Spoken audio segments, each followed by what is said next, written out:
좋은 아침입니다. 오늘은 1월 7일 수요일입니다. 즐겁고 감사한 하루 되시기 바랍니다. 저희는 오늘 창세기 4장 말씀으로 들어갑니다. 에덴 동산에서 쫓겨난 후에 아담과 하와는 아이를 가지게 됐죠. 아이를 갖게 된다는 것은 참으로 큰 축복입니다. 아담과 하와도 가인과 아벨이라는 아이를 낳은 이후에 큰 기쁨을 맛보았을 거라고 저는 생각이 되고요. 아마 지금 우리가 생각하는 것보다 더 큰 기쁨이 아니었을까 하는 생각이 듭니다. 그 이유는 주변에 아직 아무도 그런 기쁨을 맛본 사람이 없었기 때문에 보통 우리들보다는 더 큰 기쁨이지 않을까 하는 추측이 되는데요. 더 놀랐을 것이고 더 신기하지 않았을까 하는 생각이 듭니다. 아무도 이런 일에 대해서 알려줄 사람도 없었을 것이고요. 하나님조차도 처음 하시는 것이라 어떻게 말씀하셨을지 궁금하기도 합니다. 하와는 첫 아들을 낳은 후에 하나님으로부터 받았기 때문에 가인이라고 이름을 지었죠. 이 이름은 얻었다라는 의미를 갖고 있습니다. 정말 하나님이 주셨다라는 고백을 이름으로 나타냈고요. 이 아들은 장남입니다. 장남은 성경에서 굉장히 중요한 의미를 차지하죠. 그리고 두 번째 아들의 이름은 아벨이라고 지었는데 아벨은 무의미 또는 한숨 또는 증기, 무, 없다 그런 의미로 지어졌습니다. 본문에서 이제 아벨은 곧 사라집니다. 아벨을 죽인 가인은 줄곧 등장하게 되고요. 특히 창세기 4장을 우리가 좀 읽어보면 우리가 좀 궁금할 수밖에 없는 이해가 되지 않는 장면들이 좀 나옵니다. 가인이 아벨을 죽인 이후에 쫓겨날 때 주변 사람들을 무서워하는 장면도 등장하죠. 창세기에서 지금 사람이 창조된 사람이 몇 사람 없는데 다른 사람들은 어디서 나왔느냐 이렇게 궁금해할 수 있는 부분이죠. 또 17절에 보면 가인이 놋 땅에 정착을 하여 도시를 세웠다고 하는데 그 도시엔 도대체 어떤 사람들이 살았을까 하는 것에 대한 답을 찾기도 어렵습니다. 왜냐하면 아직 천지 창조의 초기이기 때문에 사람들이 없는데 이런 얘기들은 도대체 어디서 왔는지에 대한 대답을 하기 어렵습니다. 그래서 이런 부분들에 대한 이제 학자들의 연구들이 있고요.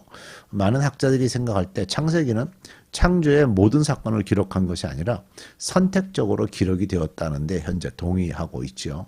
그래서 하나님께서 선택적인 내용을 통해서 말씀하시고자 하는 것이 있다면 본문에 우리가 더 집중을 하면서 우리도 거기서 주시는 메시지를 찾는 것이 맞을 거라고 생각합니다. 자, 오늘 말씀에 집중하십시다. 1절입니다. 아담이 자기 아내 하와와 동침하니 아내가 임신하여 가인을 낳았다. 하와가 말하였다. 주의 도우심으로 내가 남자아이를 얻었다. 하와는 또 가인의 아우 아벨을 낳았다. 아벨은 양을 치는 목자가 되고 가인은 밭을 가는 농부가 되었다. 두 사람의 직업이 완전히 다르죠. 세월이 지난 뒤에 가인은 땅에서 거둔 곡식을 주께 제물로 바치고 아벨은 양떼 가운데서 맛배의 기름기를 바쳤다.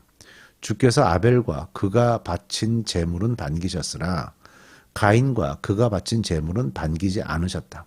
그래서 가인은 몹시 화가 나서 얼굴색이 변화했다.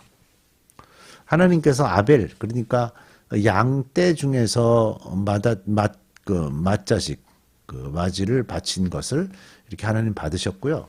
가인이 바쳤던 곡식으로 해서 제사를 지낸 것은 받지 않으셨는데 문제는 이제 그래서 가인은 몹시 화가 나서 얼굴색이 변하였다. 이 부분이 좀 핵심입니다. 주께서 가인에게 말씀하셨다. 어찌하여 네가 화를 내느냐? 얼굴색이 변하는 까닭이 무엇이냐? 내가 올바른 일을 하였다면 어찌하여 얼굴을 펴지 못하느냐? 그러나 내가 올바르지 못한 일을 하였으니 죄가 너의 문에 도사리고 앉아서 너를 지배하려고 하니 너는 그 죄를 잘 다스려야 한다.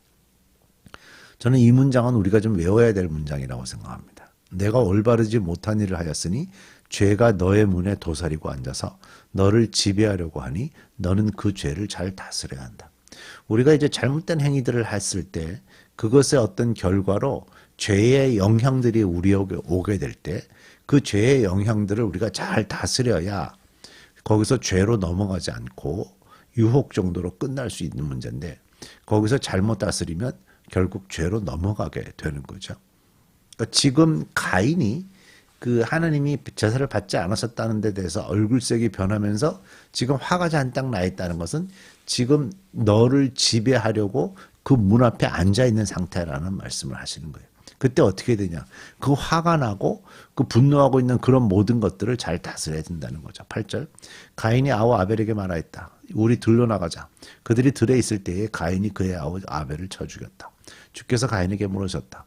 너의 아우 아벨이 어디에 있느냐. 하나님이 아담과 하와가 죄를 지었을 때도 하나님 찾으셨죠. 아담아, 하와야, 어디에 있느냐. 그가 대답하였다. 모릅니다. 제가 아우를 지키는 사람입니까? 주께서 말씀하셨다. 내가 무슨 일을 저질렀느냐. 너의 아우의 피가 땅에서 나에게 울부짖는다. 이제 내가 땅에서 저주를 받을 것이다. 땅이 그 입을 벌려서 너의 아우의 피를 너의 손에서 받아 마셨다. 내가 밭을 갈아도 땅이 이제는 너에게 효력을 더 나타내지 않을 것이다. 너는 이 땅 위에서 쉬지도 못하고 떠돌아다니게 될 것이다. 가인이 주께 말씀드렸다. 이 형벌은 제가 짊어지기에 너무 무겁습니다. 가인이 아벨을 동생을 죽이고 나서 하나님으로부터 진노를 받고 있는 거죠. 오늘 이 땅에서 저를 쫓아내시니 하나님을 뵙지도 못하고 이 땅 위에서 쉬지도 못하고 떠돌아다니게 될 것입니다. 그렇게 되면 저를 만나는 사람마다 저를 죽이려고 할 것입니다. 제가 아까 서론에서 말씀드렸던 것처럼 가인이 이때 만나는 사람들은 도대체 언제 창조된 사람이냐 하는 배경이 되는 겁니다. 주께서 그렇게 말씀하셨다. 그렇지 않다. 가인을 죽이는 자는 7갑절로 벌을 받을 것이다. 주께서는 가인에게 표를 찍어주셔서 어느 누가 그를 만나더라도 그를 죽이지 못하게 하셨다. 가인이 이렇게 죄를 짓고 그 동네를 떠나게 되지만 하나님은 또 그 가인을 지켜주시겠다고 약속을 하시는 겁니다. 가인은 주 앞을 떠나서 에덴의 동쪽 놋 땅에서 살았다. 자, 아담과 하와가 죄를 지은 결과로 에덴 동산에서 쫓겨났죠. 이제 그의 아들을 통해서 이 가족의 죄가 더 극에 달하게 됩니다. 본문에는 이제 피로 얼룩진 인류의 역사가 가족 안에서 그리고 신앙의 영역에서 벌어졌다는 슬픈 이야기가 담겨 있는데요. 본문에는 아직 제사가 어떻게 되어야 한다는 형태가 나오지 않습니다. 단지 두 가지의 제사 형태가 지금 본문에 그냥 나오고 있죠. 근데 두 사람이 보여준 태도가 아주 달랐다는 겁니다. 레위기 2장을 보면요. 아벨처럼 짐승을 죽여서 제사해야 된다라는 것 말고 짐승의 희생 없이도 드리는 제사가 기록되고 있거든요. 그러니까 곡식으로만 드렸던 제사가 하나님이 받지 않았다라고 해석하는 것은 틀린 해석입니다. 자, 우리는 물건이든 기술이든요. 우리의 개인의 능력에 따라서 하나님께 드릴 수 있지만 하나님께서 우리에게 중요하게 보시는 것은 태도입니다. 태도. 그 마음에 어떤 태도를 갖고 있느냐. 가인은 14절을 보면 진정하게 회개를 하기보다는 자신의 처지를 슬퍼하는 모습을 보여주죠. 그러나 이런 태도를 보이는 가인에게도 하나님은 긍휼의 모습을 나타내시면서 가인을 죽이는 자를 저주하시는 은혜를 베푸십니다. 하나님은 이런 사람에게도 보호의 끈을 놓지 않는 자비의 하나님이심을 보여주시죠. 자, 이제 가인의 자손에 대해서 보십시다. 17절. 가인이 자기 아내와 동침하니 아내가 임신하여 에녹을 낳았다. 그때에 가인은 도시를 세우고 그 도시를 자기 아들의 이름을 따서 에녹이라고 하였다. 에녹은 이랏을 낳고 이랏은 무후야엘을 낳고 무후야엘은 무드사엘을 낳고 무드사엘은 라멕을 낳았다.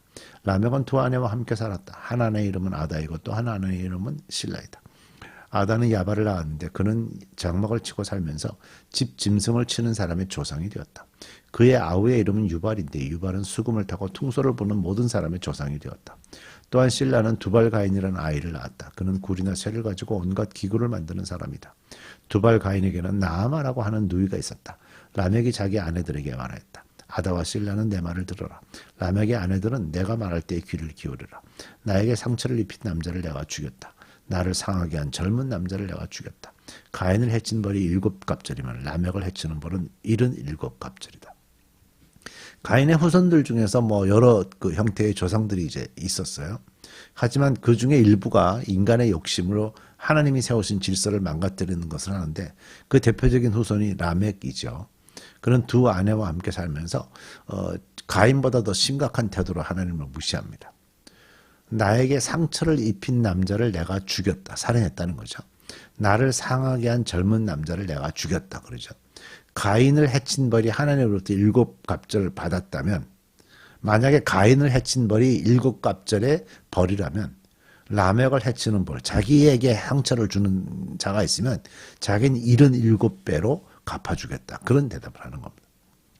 그러니까 뭐 하나님이 자신에게 하나님이 내리셨던 가인에게 내리셨던 벌보다 벌이 10배나 더 세다고 이해하니까 하나님보다 자기가 마치 강한 것 같은 표현을 하고 있는 거죠. 그러니까 창조주신 하나님을 무시하는 행위다라고 보여집니다. 가인의 살인부터 그 후손이 지은 라멕의 살인은요. 인간이 악에 대해서 얼마나 대담해지고 있는지를 여기 보여주고 있죠. 자, 25절, 26절. 아담이 다시 자기 아내와 동침하였다. 마침내 그의 아내가 아들을 낳고 말하기를 하나님이 가인에게 죽은 아벨 대신에 다른 씨를 나에게 허락하셨구나 하였다. 그의 아내는 아이의 이름을 셋이라고 하였다. 셋도 아들을 낳고 아이의 이름을 에노스라고 하였다. 그때에 비로소 사람들이 주의 이름을 불러 예배하기 시작하였다. 이전 본문하고 전혀 다른 모습이 두 개 나오는데, 하나는 하나님은 아담에게서 새로운 후손을 허락하신 겁니다. 가인과 아벨은 이미 아벨은 죽었고 가인은 살인자가 돼서 하나님의 복을 내려받을 수 있는 후손이 못 되는 거죠. 그래서 하나님께서 새로운 생명을 주셨는데, 그 생명이 결국에는 새로운 시작을 알리는 생명이고, 하나님께서 그 새로운 생명을 통해서 하나님께서 일을 하실 것이다라는 것을 좀 볼 수 있어요. 그래서 하나님이 새로운 인류를 이끌어 가시겠다 하시는 어떤 의지의 표현이라고 볼 수 있고요. 그 다음에 그 새로운 생명이 태어난 이후에 그 후손들을 통해서 하나님을 예배하는 일들이 일어나게 됐어요. 가인의 후손들이 자신들의 욕망으로 살아가는 가운데 셋의 후손들은 하나님을 예배하고 있었어요. 이런 것들처럼 이 말씀을 듣는 우리 브릿지 가족들도 죄와 폭력이 난무하고요. 죄가 더해지는 이 21세기에서 또 하나님을 예배하는 그런 그리스도인으로 살아가시기 바랍니다. 우리 기도하겠습니다. 세상이 악합니다. 생명을 가볍게 여깁니다. 사람이 죽어도 끔찍도 하지 않습니다. 이런 죄가 더해지는 세상 속에서 우리는 아담과 하와의 후손 셋의 자손들처럼 하나님께 기도하며 하나님을 예배하는 사람으로 살아가게 해 주옵소서. 예수님의 이름으로 기도드립니다. 아멘.